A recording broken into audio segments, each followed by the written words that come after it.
Iran और America के बीच अब भले ही एक दूसरे पर गोला बारूद नहीं फेंक रहे हैं, लेकिन युद्ध के मुख्य मुद्दे यानी कि स्ट्रेट ऑफ हॉर्मुज पर अब भी सबकी नजरें टिकी हुई है। ईरान इस पर कोई समझौता नहीं कर पाया है। वहीं ट्रंप लगातार दावा कर रहे हैं कि हॉर्मुज उनके नियंत्रण में है, और दूसरी तरफ ईरान ने साफ कर दिया है कि वो अपनी शर्तें पूरी होने तक हॉर्मुज को दोबारा नहीं खोलेगा।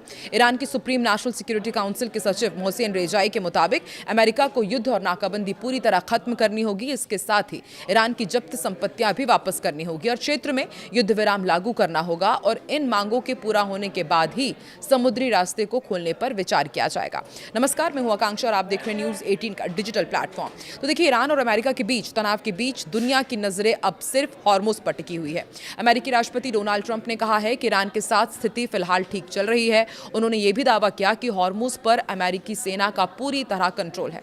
इसी बीच अमेरिका सेना ने एक पनामा के झंडे वाले मालवाहक जहाज को रोकने के लिए कार्रवाई की है। अमेरिकी अधिकारियों के मुताबिक जहाज ईरान के एक बंदरगाह की ओर बढ़ रहा था और चेतावनी के बावजूद नहीं रुका। इसके बाद अमेरिकी सेना ने जहाज के स्टीयरिंग सिस्टम को निशाना बनाकर 2 हेलफायर मिसाइलें दागी। कार्रवाई के बाद जहाज को आगे बढ़ने से रोक दिया गया। इस बीच यमन के हूती संगठन ने भी तनाव बढ़ाने वाला दावा किया है। संगठन के मुताबिक उसने बाब अल मंदेब जलडमरू मध्य में सैन्य सामान ले जा रहे एक सऊदी जहाज को निशाना बनाया है। हालांकि कूटनीतिक स्तर पर बातचीत की कोशिशें भी जारी है। कतर ने कहा है कि हॉर्मुज से समुद्री यातायात दोबारा शुरू कराने को लेकर ओमान और ईरान के बीच चल रही बातचीत में काफी प्रगति हुई है, और पाकिस्तान भी मध्यस्थता की कोशिशों में है। पाकिस्तान के गृह मंत्री मोहसिन नकवी ईरानी अधिकारियों से बातचीत के लिए तेहरान पहुंचे थे। उनका मकसद अमेरिका, इजराइल और ईरान के बीच चल रहे संघर्ष को रोकने और हॉर्मुज डलजमरू मध्य को फिर से खोलने का रास्ता तलाशना है। हॉर्मुज दुनिया के सबसे महत्वपूर्ण समुद्री मार्गों में से एक है, और इसलिए वहां लंबे समय तक तनाव रहने से तेल की सप्लाई, अंतर्राष्ट्रीय बाजार और वैश्विक बाजारों पर बड़ा असर पड़ रहा है। अमेरिका और ईरान के बीच लंबे समय से चल रहे तनाव के बीच एक बड़ी उम्मीद भी जगी। पाकिस्तान के रक्षा मंत्री ख्वाजा आसिफ ने दावा किया है कि अमेरिका और ईरान के डील के लिए काफी करीब वो दोनों देश पहुंच चुके हैं। उनके इस बयान से दोनों देशों के बीच जो संघर्ष जारी है उसमें खत्म होने की और क्षेत्र में शांति लौटने की उम्मीद बढ़ गई है। इस्लामाबाद में मंगलवार को ब्लूमबर्ग न्यूज से बातचीत में ख्वाजा आसिफ ने कहा है कि पिछले 2-3 दिनों में हालात फिर से पीस डील के पक्ष में जाते हुए दिखाई दे रहे हैं। उन्होंने कहा कि दोनों देश अब किसी भी तरह के समझौते के बेहद करीब हैं। उनका बयान ऐसे समय में आया जब ईरान और ओमान के बीच स्ट्रेट ऑफ हॉर्मुज को फिर से कुछ समुद्री जहाजों के लिए खोलने को लेकर बातचीत आगे बढ़ रही है। हॉर्मुज दुनिया के सबसे अहम समुद्री रास्तों में से एक है, ये तो हम जानते ही हैं, और यहीं से बड़ी मात्रा में तेल और गैस की आवाजाही होती है, और इसलिए इस रास्ते को लेकर तनाव कम होना वैश्विक ऊर्जा बाजार के लिए भी राहत की खबर हो सकती है। हालांकि अमेरिका और ईरान के बीच बातचीत अभी आसान नहीं दिख रही है। अमेरिकी राष्ट्रपति डोनाल्ड ट्रंप ने सोमवार को ईरान से पिछले हमलों में हुए नुकसान का मुआवजा देने की मांग की थी। ट्रंप ने आरोप लगाया कि ईरान युद्ध में हुए नुकसान के लिए अमेरिका से मुआवजा मांगा जा रहा है, जबकि बातचीत के दौरान इस मुद्दे पर कोई चर्चा नहीं हुई थी। इसके जवाब में ट्रंप ने कहा कि अगर ईरान मुआवजे की मांग कर सकता है तो अमेरिका भी ईरान से मुआवजा मांगेगा। उन्होंने ईरान पर अमेरिकी नागरिकों की हत्या और उन्हें गंभीर रूप से घायल करने का आरोप लगाया और कहा कि इन घटनाओं के लिए भी ईरान को भुगतान करना चाहिए। ट्रंप ने ईरान में प्रदर्शन के दौरान मारे गए लोगों के परिवारों के लिए भी मुआवजे की मांग की। उन्होंने कहा कि अमेरिका भविष्य में ईरान के साथ होने वाली बातचीत में इस मांग को मजबूती से उठाएगा। अब आपको ये भी समझाते हैं कि आखिर पाकिस्तान इन दोनों ही देशों के बीच मध्यस्थता क्यों कर रहा है। तो देखिए, अमेरिका और ईरान के बीच तनाव कम कराने के लिए पाकिस्तान की भूमिका कितनी सक्रिय रही है, ये तो हम समय समय पर देखते ही रहे हैं। संघर्ष शुरू होने के बाद से ही इस्लामाबाद दोनों देशों के बीच बातचीत का रास्ता खोलने की कोशिश कर रहा है।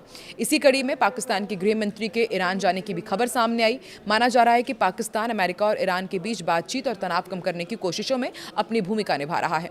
ख्वाजा आसिफ के बयान के बाद अमेरिका ईरान समझौते की उम्मीद जरूर बढ़ी है। इसका असर तेल की कीमतों पर भी देखने को मिला, लेकिन दूसरी तरफ ट्रंप की नए मुआवजे की मांग बातचीत को मुश्किल बना सकती है।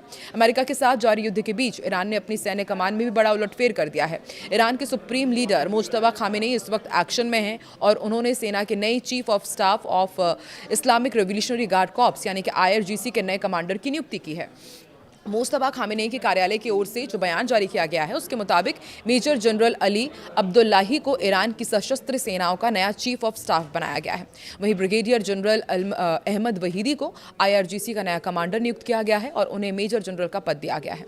अली अब्दुल्लाही इससे पहले ईरान के खातम अल अनबिया सेंट्रल हेडक्वार्टर के प्रमुख थे।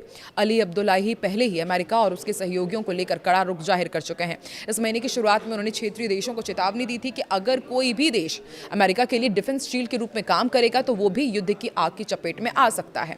खातम अल अनबिया ईरान की संयुक्त सैन्य कमान है जो सेना की अलग अलग शाखाओं के बीच अभियान और सैन्य कार्रवाई के समन्वय का काम करती है। इन नियुक्तियों को मुस्तफा खेमेनेई के सुप्रीम लीडर बनने के बाद सैन्य नेतृत्व में पहला बड़ा फेरबदल माना जा रहा है। उन्होंने अपने पिता अयातुल्लाह अली खामेनेई की मौत के बाद सुप्रीम लीडर का पद संभाला है और सैन्य फेरबदल से ठीक एक दिन पहले पूर्व IRGC कमांडर मोहसिन रेजाई को ईरान की सुप्रीम नेशनल सिक्योरिटी काउंसिल का नया सचिव बनाया गया है। राष्ट्रपति ने उन्हें यह जिम्मेदारी सौंपी है। इससे पहले मोहम्मद बाघेर जोल गद्र इस पद पर तैनात थे। इस्तीफे के बाद उन्हें मुस्तफा खामेनेई का राजनीतिक सलाहकार बनाया गया है। 71 साल के रेजाई 1981 से 1997 तक IRGC के कमांडर रहे। इस दौरान उन्होंने ईरान इराक युद्ध के लगभग पूरे दौर में संगठन का नेतृत्व किया। बाद में उन्होंने कई महत्वपूर्ण राजनीतिक और सुरक्षा पदों पर भी काम किया। इस वक्त स्ट्रेट ऑफ हॉर्मुज ईरान और अमेरिका के बीच तनाव का केंद्र बना हुआ है। रेजाई ने जुलाई में कहा था कि इस रणनीतिक समुद्री मार्ग पर नियंत्रण ईरान के लिए बेहद महत्वपूर्ण है और इसे उन्होंने दर्जनों परमाणु बमों से भी ज्यादा अहम बताया था। नए सैन्य और सुरक्षा नेतृत्व की नियुक्तियां ऐसे समय पर हुई है जब ईरान पर युद्ध का दबाव बना हुआ है। ऐसे में इन बदलावों से साफ संकेत मिल रहा है कि मुस्तफा खामेनेई सैन्य और सुरक्षा तंत्र पर अपनी पकड़ मजबूत करने के साथ साथ युद्ध की रणनीति को भी नए नेतृत्व के जरिए आगे बढ़ाना चाहते हैं। आपको क्या लगता है, ईरान में जो नया सेना में ये फेरबदल हुआ है, क्या ये ईरान की प्रेशर पॉलिटिक्स भी है और जो दोबारा मुआवजे की मांग अमेरिका की तरफ से की गई है, क्या ये पीस डील को रोकने का काम करेगी? क्या लगता है आपको? कमेंट सेक्शन में जरूर बताएं।